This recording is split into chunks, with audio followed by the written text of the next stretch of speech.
Welcome back. We are at Penn GSE's Innovation Summit, and I have the pleasure of sitting with Brian Carlson, co-founder and CEO of Storytime AI. Brian, thank you for meeting with me today. Thank you for having me. I'm happy to be here. Of course, thank you.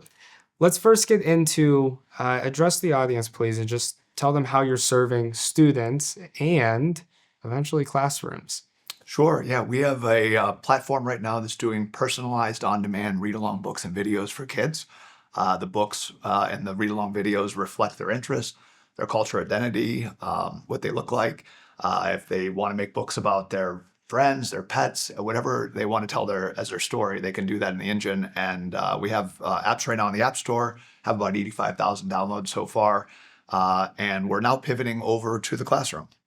That's fantastic. Yeah. And what are you looking to achieve in the classroom? Yeah, in the classroom, we're building something that's aligned with standards and the science of reading. We're pedagogically aligning the product based on what we've heard from teachers of what they want in the classroom to build it into their workflows. You know, there's been some tools out there, I think, that have attempted this, but they've sort of been a standalone tool that has not really worked because it hasn't been as easy to use as I think that they need. I mean, teachers are burdened and they really don't have time for a new platform. Yeah. So we're really heavily focused on that, as well as I think the other thing is just making it really hit a need right now. I think the need that we're finding is especially in special ed. I know we were talking just before this.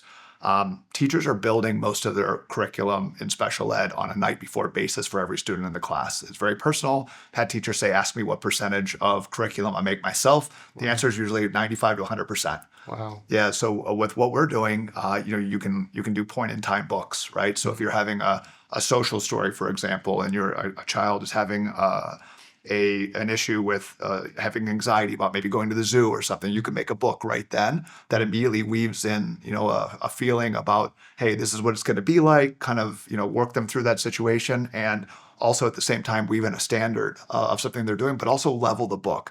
So it's very personalized to where their reading level is at that time. The platform has the ability to track where the student is and always write the book at that level. And then if you're also a teacher teaching a book, teaching about Earth Day, and you want a book about Earth Day that's relevant to your kids, it looks like your kids in your class, no matter where you are, you can do that. But then you can also have that book immediately be leveled to everybody in the class because you're going to see different reading levels at different times. Wow. Let's talk about why is personalization important? Yeah, it's important because of engagement. I mean, I think, myself and I think yourself maybe included, it's hard to keep people like us engaged. I think I probably was guilty of ADHD, maybe undiagnosed when I was a kid. And, you want to read things that you're interested in. When I was a kid, I wanted to read about sports, was it football? And, sometimes when other things were put in front of me, I just really didn't have the interest. And Didn't resonate. Didn't resonate. And as a result, I wasn't a big reader when I was growing up.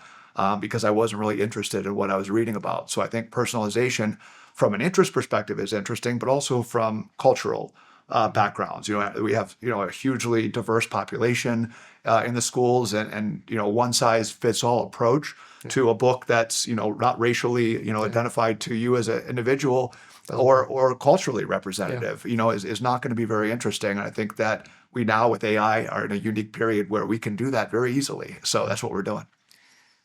AI kind of feels like the Wild West at times right now, or maybe most of the time.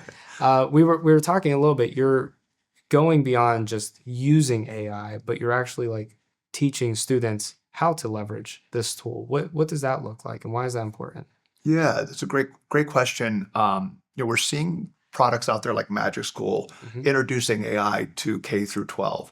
In our impression, we feel that in the younger audience, K through 6, will say, putting them in front of an LLM is probably not the best way to teach and introduce them to AI.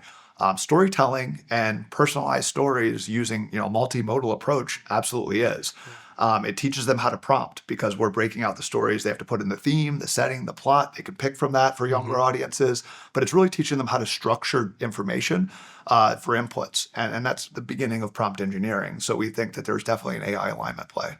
That's amazing. I want to pivot a little bit. This is not the first company that you've spearheaded and led. Let's dive a little bit into your story. You mentioned you started out as a teacher. How does a teacher get to not their first, but is this the second? It's my second. This is your second EdTech. And just walk me through what that what that looks like. Yeah, I went to a college called Evergreen State College in Okay. Washington State, and we were talking about it before. A very non-traditional school, no Uh-huh. grades. Uh-huh. And I left that school. I studied astronomy and physics. I thought I was going to go, play around with telescopes for my whole life, and Nice. I ended up going to the South Pacific, a country Okay. called Vanuatu, Very nice. and I was a teacher there for 2 years. When I got there, it was the second highest language density in the world. It was 80 islands. So, tremendous amount of cultural differences between all the different islands. I brought books from the States that did not look like the kids that I taught at all. So I kind of started to see, what it was like and I looked for online, Yeah. resources at the time, OER resources, and there really wasn't anything that really fit what my kids were interested in Vanuatu. I left there. I came back to the States. I started to dabble in substitute teaching and trying to get maybe a teaching certificate that I didn't have yet. Difficult road. And I just eventually, pretty quickly actually, moved right into education technology when I got back. And so I've been in education technology ever since. I worked for what eventually became Ellucian, which is a student information system company. And then after that, I transitioned over to do open source Moodle. So learning management system Moodle, became one of the largest providers of Moodle services in the world. I sold that company as a roll-up play with a couple of other Moodle providers to form a group under the Learning Technologies Group umbrella called Open LMS. So I sold that in December of 2022. Or sorry, 2020 actually, and then I transitioned into the head of sales for that for about 7 months after the acquisition, and then exited and took time off. Got matching travel trailers with one of my best friends here, Scott Quinlan. Yep. We started traveling around to national parks and taking some time. He just had just left PwC as an AI automation expert, and about a year and a half later, ChatGPT came out, and he called me and said, "Hey, we've got to do something with this. Something EdTech related would be really interesting. There's so many interesting ideas." So we batted around a bunch of ideas, and we landed on, let's do something that has impact, that could also scale. And we landed on building an app in 194 languages, put it on the app stores, and that's Storytime AI. Wow. Um, looking back, do you think as that teacher,